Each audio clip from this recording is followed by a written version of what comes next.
할렐루야, 하나님은 살아계십니다.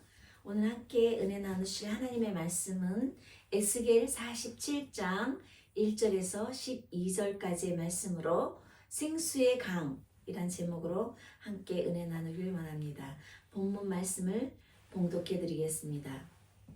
그가 나를 데리고 성전문에 이르시니 성전의 앞면이 동쪽을 향하였는데 그 문지방 밑에서 물이 나와 동쪽으로 흐르다가 성전 오른쪽 제단 남쪽으로 흘러내리더라.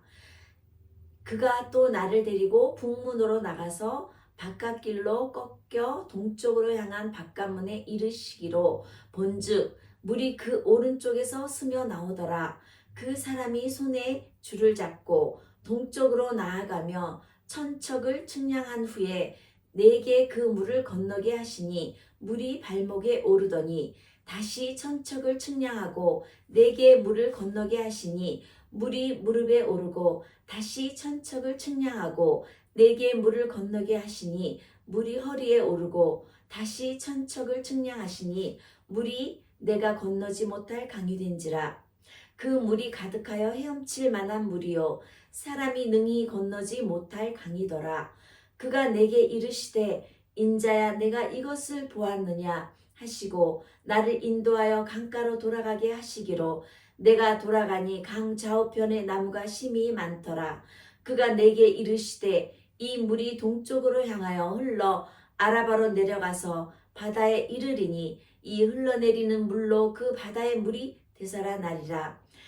이 강물이 이르는 곳마다 번성하는 모든 생물이 살고 또 고기가 심히 많으리니 이 물이 흘러 들어가므로 바닷물이 되살아나겠고 이 강이 이르는 각처에 모든 것이 살 것이며 또 이 강가에 어부가 설 것이니 엔게디에서부터 에네글레임까지 그물 치는 곳이 될 것이라. 그 고기가 각기 종류를 따라 큰 바다의 고기같이 심히 많으려니와 그 진펄과 개펄은 되살아나지 못하고 소금 땅이 될 것이며 강 좌우 가에는 각종 먹을 과실나무가 자라서 그 잎이 시들지 아니하며 열매가 끊이지 아니하고 달마다 새 열매를 맺으리니 그 물이 성소를 통하여 나옴이라. 그 열매를 먹을 만하고 그 잎사귀는 약 재료가 되리라. 아멘. 에스겔 47장 1절에서 12절까지의 말씀으로 생수의 강이란 제목으로 함께 은혜 나누기를 원합니다. 이 본문은 에스겔 선지자가 본 물에 대한 환상으로 신비하고 오묘한 이 환상은 이스라엘의 부흥과 성령의 시대가 도래할 것을 예언한 말씀입니다. 먼저 물에 대해서 한번 생각해 보겠습니다. 물은 화학적인 기호로 H2O, 두 개의 수소와 한 개의 물로 구성되어 있습니다. 그래서 생명의 물은 이렇게 분석을 할 수가 있어요. 과학적으로, 화학적으로 분석을 할 수가 있는데 이 수소 두 개와 산소 하나를 결합하면 물이 되냐? 그것이 아닙니다. 물이 될 수가 없습니다. 제조할 수 없다라는 점입니다. 창세기 1장 1절에 보면 하나님의 영은 수면 위에 운행하시니라 라는 말씀이 있습니다. 이 하나님의 영이 수면 위에 운행한다. 하나님의 영이 물 위에 움직이고 계셨고 물은 천지창조 첫째 날인 빛과 낮과 밤을 창조하신 그 전부터 이미 물이 있었다라는 뜻이며 천지창조의 기초가 물이라는 메시지이기도 합니다. 인류의 문명도 모두 물이 있는 곳에서 번영합니다. 이집트는 무슨 강이죠? 나일강. 이스라엘은 요단강. 서울은 한강. 저희가 살고 있는 이 일본은 시나노강입니다. 여기서 문명이 발전해 온 것입니다. 창세기부터 요한계시록까지 이 생수의 강이 흘러넘치는데 이 모든 창세기부터 요한계시록까지 나온 이 하나님의 말씀이 그대로 우리의 심령 속에 생수의 강처럼 흘러내린다라는 메시지가 담겨있는 말씀입니다. 이 지구에 70%, 우리 인체에도 70% 이렇게 물이 차지하고 있는데요. 이 유대인 교육서에 탈무드에 보면은 마실 수 있는 물, 이 물에 대해서 굉장히 상세하게 설명한 분량의 책이 100페이지가 넘는다라는 이야기가 있습니다. 이 에스겔서에서 가장 중요한 주제가 성전입니다. 이 성전은 이스라엘 백성이 세운 성전이 3개가 있는데요. 그것은 하나는 성막입니다. 이스라엘 백성이 이렇게 유목민족으로 이동하면서 광야 생활 가운데 이렇게 성막을 지은 성전입니다. 그래서 이 성막은 성막에 지정된 기도의 방법도 있고 이 성막 기도도 있고 성막 성전도 이렇게 있듯이 이 성막 성전이 또한 이스라엘 백성들의 성전입니다. 그리고 또 솔로몬 왕이 세운 솔로몬 성전이 있습니다. 지금은 다 폐허가 되고 벽 한 군데만 남아서 그게 통곡의 벽이 되기도 한 솔로몬의 성전이죠. 그리고 스룹바벨 성전이 있습니다. 바벨론 포로 후에 돌아와가지고 세운 성전인데 이 예수님 당시에 있었던 이 헤롯 성전은 스룹바벨 성전을 개축하고 증축한 그러한 성전입니다. 이 본문에 나온 성전은 에스겔이 바벨론 포로 상황에서 본 이 성전의 환상 속에만 존재하고 이 땅에는 존재하지 아니하는 그러한 신비한 에스겔의 성전입니다. 그래서 이 본문의 배경을 보면은 이 에스겔 선지자는 굉장히 열악한 환경에 있었어요. 바벨론 포로 시절에 그가 나이에 거의 30세가 되던 해에 선지자로 부름받고 노예 생활에 시달리던 이런 백성들을 위로하는 그러한 선지자였습니다.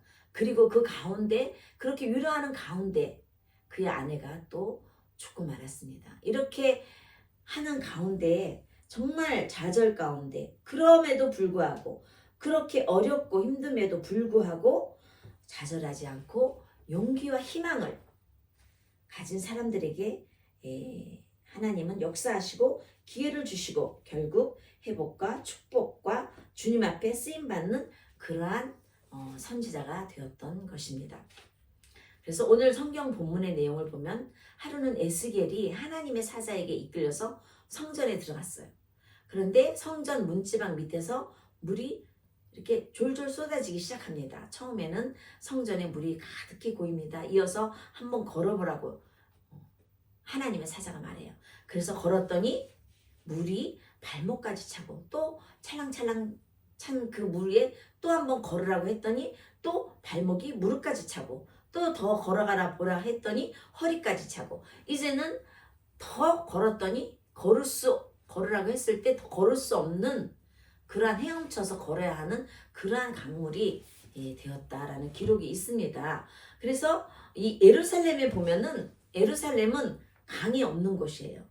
이 예루살렘은 고원지대이기 때문에 강이 흐를 수가 없습니다. 더구나 성전에서 생수의 강이 흘러 그 물이 사막을 통과하고 사해바다까지 이르러 마침내 죽은 사해바다를 살렸다고 하는 이 말씀은 오로지 상징적인 말씀입니다. 그러면 성전에서 흘러나오는 생수는 무슨 의미를 뜻하느냐? 성전에서 흘러나오는 생수는 하나님의 말씀을 뜻합니다. 요한복음 3장 5절에 보면 예수께서 대답하시되 진실로 진실로 내게 이르노니 사람이 물과 성령으로 나지 아니하면 하나님 나라에 들어갈 수 없느니라 라고 말씀하시고 또 에베소서의 5장 26절 7절의 말씀에 보면 이는 곧 물로 씻어 말씀으로 깨끗하게 하사 거룩하게 하시고 자기 앞에 영광스러운 교회로 세우사 티나 주름 잡힌 것이나 이런 것들이 없이 거룩하고 흠이 없게 하려 하심이라 이렇게 말씀하십니다. 이 성전에서 흘러나오는 생수는 하나님의 말씀을 뜻하기도 하고 또한 또 한 가지는 예수님 자신을 뜻하기도 합니다.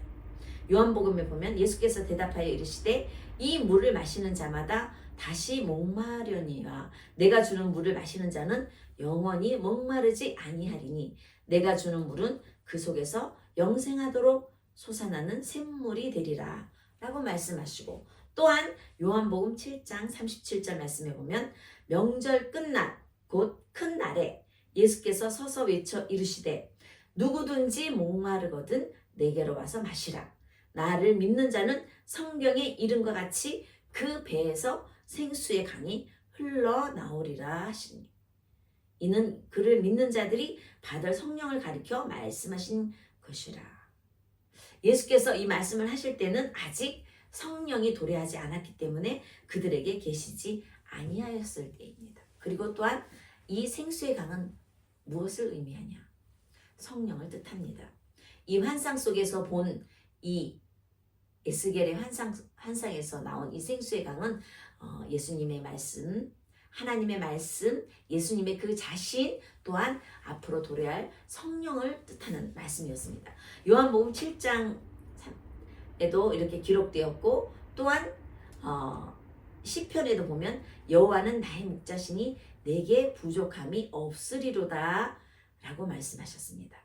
그가 나를 푸른 풀밭에 누이시며 쉴만한 물가로 인도하시는도다 라고 기록하고 있습니다.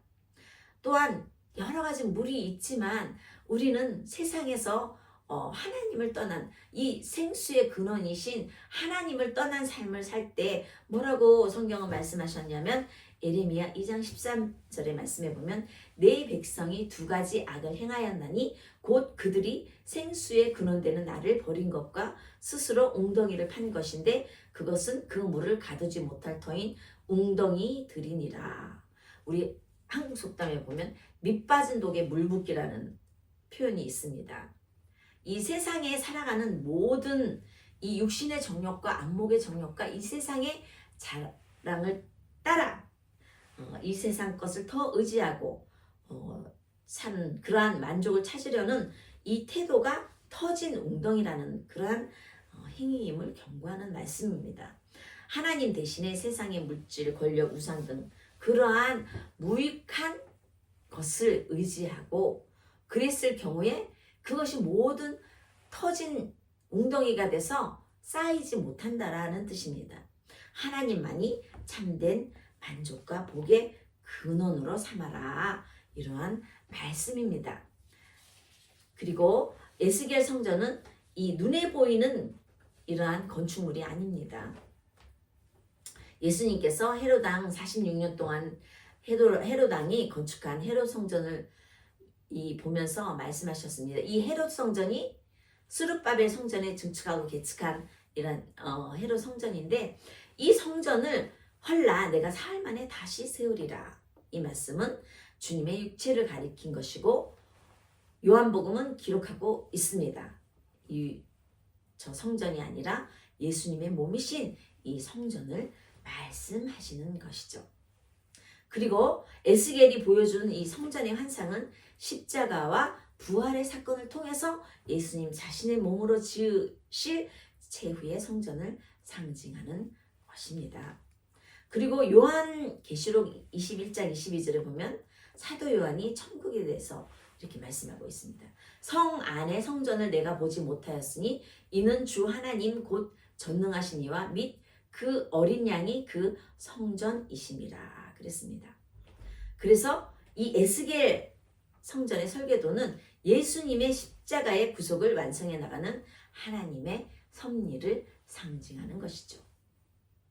그래서 오늘 말씀해 보면 이 생수의 강에 들어가는 단계가 있습니다. 이 은혜의 생수에 들어가는 단계가 4단계로 기록하고 있습니다. 3절과 에서 5절까지의 말씀에 보면 에스겔 선지자는 환상 가운데 생수의 강물에 들어가는 체험을 하였는데 하나님의 사자가 에스겔 선지자를 데리고 1천척을 청량하고 건너게 하셨고 라는 말씀이 있습니다.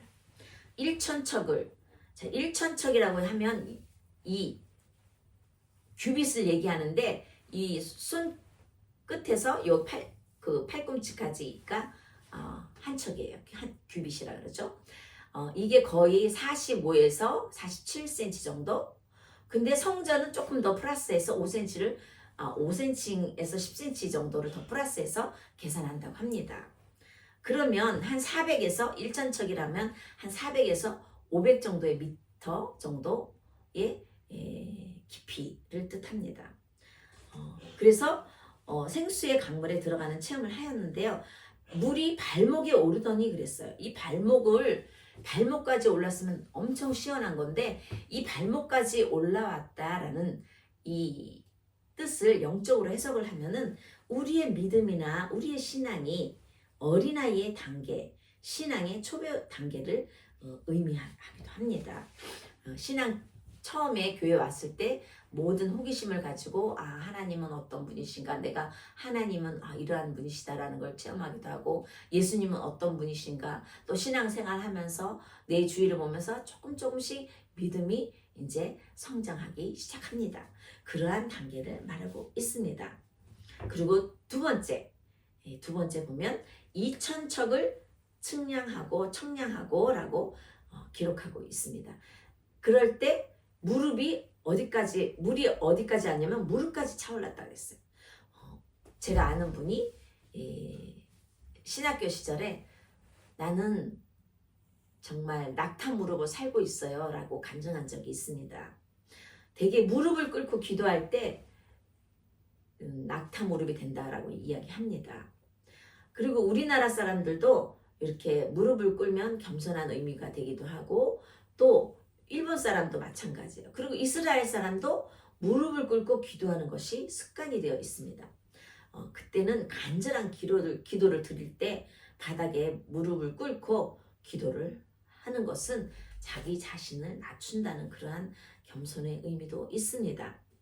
내 무릎이 은혜의 강물에 잠기면 정말 하나님이 우리에게 말씀하십니다. 기도할 때 시험에 들지 않게 깨어 기도하라 라고 말씀하십니다. 너는 내게 부르짖으라 내가 내게 응답하겠고 내가 알지 못하는 크고 비밀한 일을 내게 보이리라 라고 말씀하십니다. 또 그 다음에 세 번째 단계입니다. 4절 말씀에 보면 물이 허리에 오르고 그랬습니다. 허리는 은혜의 단계입니다. 우리 예수님이 세족식을 할 때 이 허리에 끈을 동여매고 제자들의 발을 씻기운 그러한 모습이 상상이 됩니다. 우리가 몸 가운데 가장 중요한 부분은 이 허리는 몸의 중심이라고도 해요. 그런데 더 의학적으로 더 정확하게 얘기하면 몸의 중심은 배꼽에서 10cm에서 15cm 위라고 기록하고 있습니다. 바로 이 허리를 뜻하는 것이죠. 근데 허리가 온전하지 못하면 정말 모든 일에 무거운 것도 들지도 못하고 중심을 잡기도 어렵고, 그런데 이 허리가 이 신앙생활 하다 보면은 이 허리가 딱 쓰면은 우리 신앙이 딱 반석에 세워지기도 해요. 중심이 잡히는 시기인 거죠. 그래서 이 성경이 그냥 소설이 아니라, 이 성경이 하나의 어떤 지침이 아니라 살아 역사하시는 하나님이 내 삶 가운데 내 안에서 성령이 역사해서 체험하는 그러한 단계이기도 합니다. 그래서 온유와 겸손이 자라나기 시작하는 때, 이때부터 봉사도 하고 헌신도 하고, 또 목사님의 그러한 말씀이, 그 말씀이 내 마음밭에 칼같이, 또 거울같이, 또 우리의 심령을 쪼개기도 합니다. 그래서 신앙의 굉장히 중요한 단계이기도 합니다.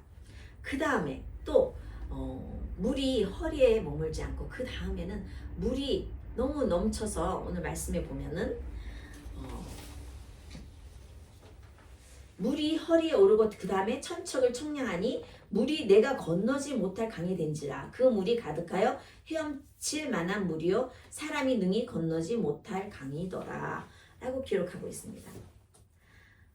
물이 허리에 머물지 않고 더 불어나서, 이 본문에는 생략되어 있지만 당연히 거쳐야 될 단계, 가슴까지 물이 차는 단계입니다. 그래서 내가 건너지 못할 강이 된지라. 그 물이 가득하여 헤엄칠 만한 물이요 사람이 능히 건너지 못할 강이더라 라고 기록하고 있죠. 이 가슴이, 우리의 마음이 은혜의 강물에 잠겨서 정말 어떻게 습관적인 그러한 신앙생활이 아니라 하나님 말씀의 은혜에 잠겨서 우리가 머리로 인간의 지식과 생각과 방법으로 생각하는 것이 아니라 기도하면서 기쁨이 넘치고 말씀을 듣고 감격이 넘치고 은혜를 받고 또 감사가 넘치는 그러한 신앙생활을 하게 됩니다. 기독교는 감사의 종교죠. 감사가 없는 기도는 자기 독백에 그치고 맙니다. 늘 하나님 은혜에 감사. 저번 주에 은혜에 대한 설교를 했는데요. 이 은혜가 자기 혼자만 차고 넘치면은 안 됩니다. 이 차고 넘치는 것을 나누어야 돼요. 그래서 나누지 못하는 것은 하나님 뜻이 아니죠. 하나님 은혜를 나눈다는 것은 하나님의 말씀 전도하라는 뜻이죠. 내 차고 넘친 은혜를 나만 가지고 있는 것이 아니라 내 이웃에게, 내 나라에, 또한 더 나아가서 사마리아 땅끝까지 이 은혜를 전해야 되는 거죠. 이 은혜가 무엇입니까? 예수님 십자가의 대속을 통해 인간을 구원하는 복음이라는 것이죠. 요한복음 7장 38절의 말씀에 보면 나를 믿는 자는 성경에 이른 것 같이 그 배에서 생수의 강이 흘러나오리라 그랬어요. 오늘 물주기가 이 흐르는 곳마다 죽은 생명, 우리의 영이 죽었죠. 그 죽은 생명이 살아나가는 환상. 복음을 듣고 믿는 사람들이 구원받고 영이 살아나가는 것을 생생하게 보여주는 그러한 환상입니다. 그러한 초월적인 은혜를 받는 단계죠. 그래서 내 인격으로 내 마음대로 하는 것이 아니고 오직 성령께서 인도하는 대로 살아가는 그러한 삶이 되는 것입니다. 오로지 하나님의 말씀에 의지하여 나아가는 그러한 믿음의 생활이죠. 그래서 그 믿음의 생활 가운데 하나님이 우리에게 주신 성령의 열매를 주렁주렁 맺게 되는 것입니다. 이 성령의 열매, 사랑과 희락과 화평과 오래 참음과 자비와 양선과 충성과 온유 절제, 이러한 열매를 주렁주렁 맺게 되는 거죠. 이 육체의 욕심을 버리면서 인생을 살아나가는 것입니다. 그래서 우리가 기쁨으로 헌금을 드리고 기쁨으로 봉사를 하고 기쁨으로 예배를 드리게 되는 것입니다. 그래서 이 은혜를 많이 받은 사람은 이 믿는 신앙 공동체 안에서도 또 믿지 않는 사람들에게서도 하나님은 사랑하는 자, 곧 그 뜻대로 부르심을 입은 자들에게는 모든 것이 합력하여 선을 이룬다라고 말씀하십니다. 그래서 이 은혜를 받아서 내가 살아도 주를 위해서 살고 죽어도 주를 위하여 죽나니라고 사도 바울 선생님이 말씀하셨죠. 그래서 생수가 충만한 곳에는 여러 가지 기적이 일어납니다. 생수가 6절에서 7절 말씀에 보면 이 생수가 강물을 이루고 좌우에 수목들이 무성했다고 기록하고 있습니다. 왜 이렇게 실과가 풍성하게 열렸을까요? 강물이 좌우로 물이 풍성하게 흘렀기 때문에. 그래서 그 시냇가의 시편 1편 3절에 보면 저는 시냇가에 심은 나무가 시절을 쫓아 과실을 맺으며 그 잎사귀가 마르지 아니한 같으니 그 행사가 다 형통하리로라 기록하고 있습니다. 그래서 이 교회가 부흥하는 데 보면 성령 운동을 많이 하고 있어요.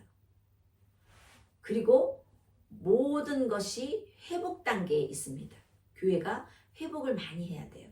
그 부흥하는 것은 결국 회복하는 거죠.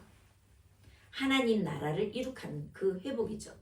그래서 낮은 데로 내려가면서 점점 바다를 이루었다라고 8절 말씀에 기록하고 있습니다. 생수가 흘러가는 곳에 바다가 소생되고 해초와 고기가 살게 되는 거죠. 그리고 어부들이 각처에 있고 고기가 심이 많았습니다. 라고 10절 말씀에 기록하고 있습니다. 초대교회가 성령 충만할 때 폭발적인 교회의 부흥이 일어난 것처럼 우리가 은혜가 충만하고 성령이 충만하고 믿음이 충만하고 그랬을 때 교회는 부흥하게 됩니다. 12절 말씀해 보면 실과가 많고 잎사귀가 약재류가 되었다라고 기록하고 있습니다. 이 성령의 열매의 역사로 정치, 경제, 문화, 사회적으로 모든 종교의 병들이 치료되는 그러한 기적을 체험하게 되는 것입니다. 그리고 11절 말씀해 보면 진펄과 개펄을 소성하지 못하고 소금 땅이 됩니다 라는 기록이 있습니다.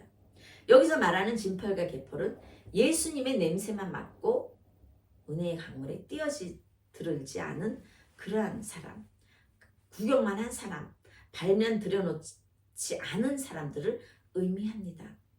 히브리서 12장 15절에 보면 너희는 돌아보아 하나님의 은혜에 이르지 못하는 자가 있는가 두려워하고 또 쓴뿌리가 나서 괴롭게 하고 많은 사람이 이로 말미암아 더러움을 입을까 두려워하라 라고 말씀하고 있습니다. 소금 땅이 된다는 것은 아무짝에도 쓸모없는 그러한 땅을 의미합니다. 우리가 보통 사해바다, 염분이 많아서 사해바다라고 표현을 하지만 성경에는 사해바다라고 기록이 되어 있지 않습니다. 염해라고 기록되어 있습니다. 염분이 있는 곳은 식물도 자라지 않고 너무나 염분이 강하기 때문에 고기들도 자랄 수 없어요. 농사도 지을 수가 없습니다.